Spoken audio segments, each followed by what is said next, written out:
warahmatullahi wabarakatuh. Baiklah, pada video kali ini saya mau berbagi sedikit pemahaman tentang bahasa verbal dan bahasa nonverbal. Tetapi sebelum masuk ke pembahasan, apa itu bahasa?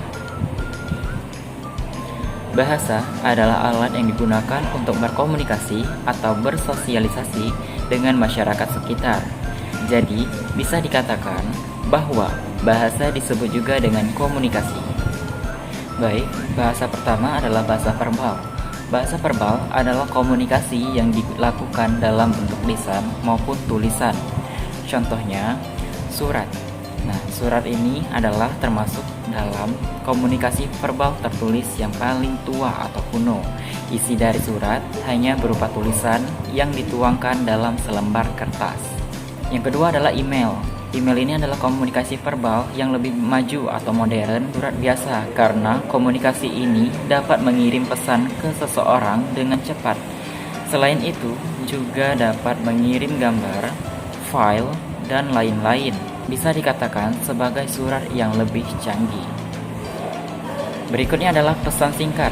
Sama seperti email, bahkan pada pesan singkat kita dapat berkomunikasi dengan beberapa orang sekaligus dalam satu waktu. Membuat grup pribadi ataupun umum seperti WhatsApp, Facebook, Instagram, dan lain-lain. Fungsi komunikasi verbal sendiri biasanya digunakan untuk penamaan, jalur interaksi, transmisi informasi, menonjolkan artikulasi, dan intonasi. Yang kedua adalah bahasa nonverbal.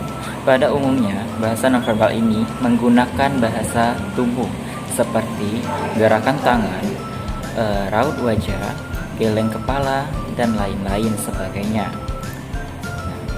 Contohnya adalah contoh dari nonverbal. Yang pertama, ada ekspresi wajah seperti ekspresi penasaran yang akan menimbulkan perasaan tertarik.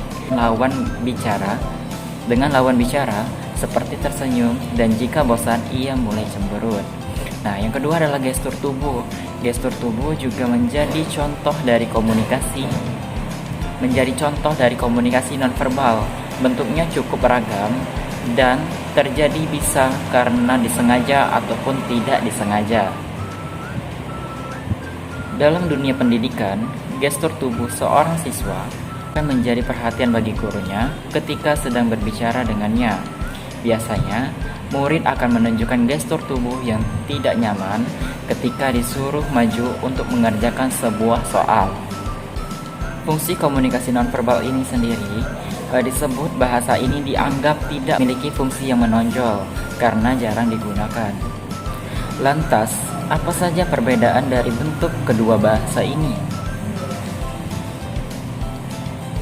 Perbedaan kedua bentuk cara berkomunikasi ini bisa dilihat dari struktur, bentuk linguistik, cara mempelajari, hingga prosesnya di otak. Baiklah, sekian pembahasan dari saya. Semoga bisa membantu.